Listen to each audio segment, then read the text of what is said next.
Inilunsad ang Tara Takbo, isang libreng 5-kilometer run sa Barangay Kalawaan nitong Linggo ng umaga. Inisyatibo ang aktibidad ni Tara Orpilla, katuwang ang kanyang mga kasama sa Giting ng Kalawaan sa pangunguna ni Kagawad Louie Afable.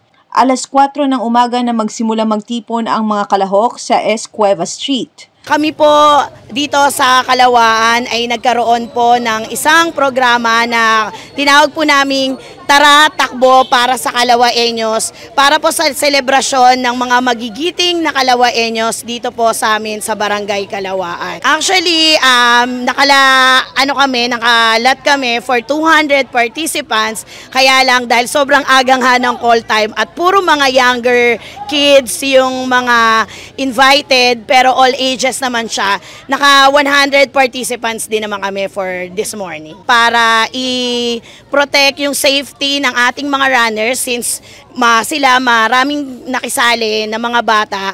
Dito lang sa loob lang po ng aming lugar dito sa Kalawaan, Axis Road, turn left to Bagong Daan, to Paulino po. Tapos pa N Cuevas, S Cuevas, doon po yung starting, doon din po nag-end. Kaya ako naisipan yung ganitong palaro kasi unang-una para sa healthy and fit na kalusugan. At isa pa, dati din kasi akong atleta na mananakbo ng Rizal High School.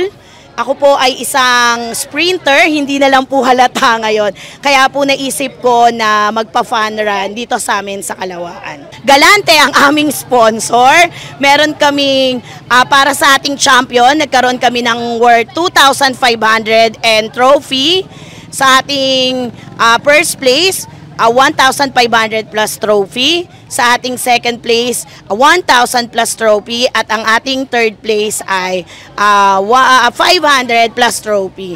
Nagkaroon din po tayo ng 10 consolation prize kung saan nakatanggap din po sila ng mga cash prizes.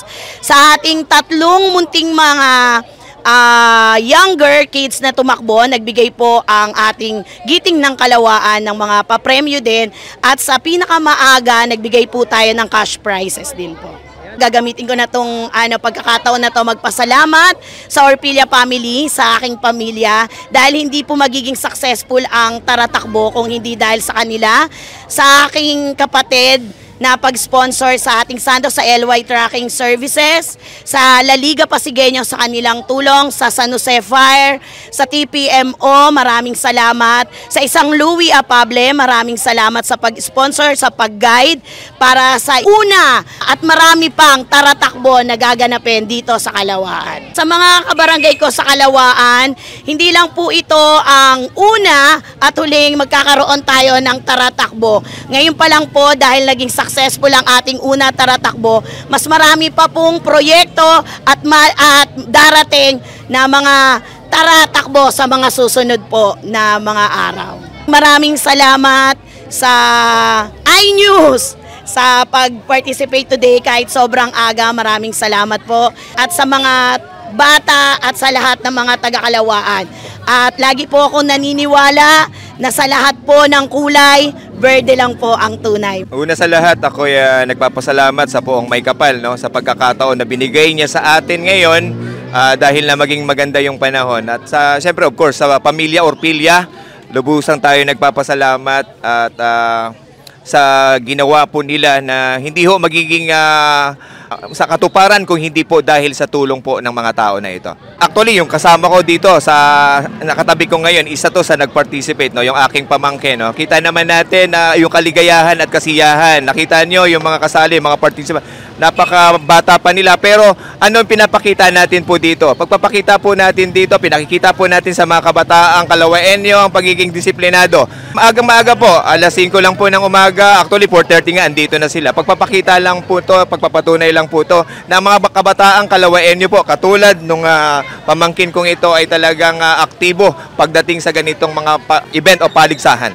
Kami po sa Giting ng Kalawaan ay patuloy po na tumitingin para sa pagkilala sa mga magigiting na bayani po ng ating bayan o ng ating bansa. At umasa po kayo na kami sa Giting ng Kalawaan, especially Louie Afable po, ay patuloy po na magbibigay ng mga ganitong programa na kapakipakinabang at produktibo po para sa mga kabataang Pilipino.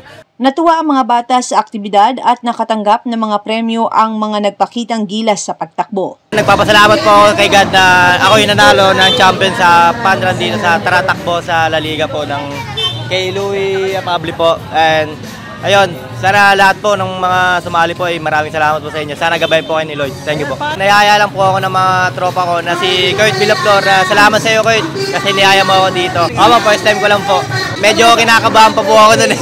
Masaya para sa mga kabataan. Maraming salamat po kay Louie Pabli at sa mga kagawad po na tumatakbo po ngayong taon po. Maraming salamat po sa inyo. Ako si Luan Peñano para sa latest ng iNews Pasig.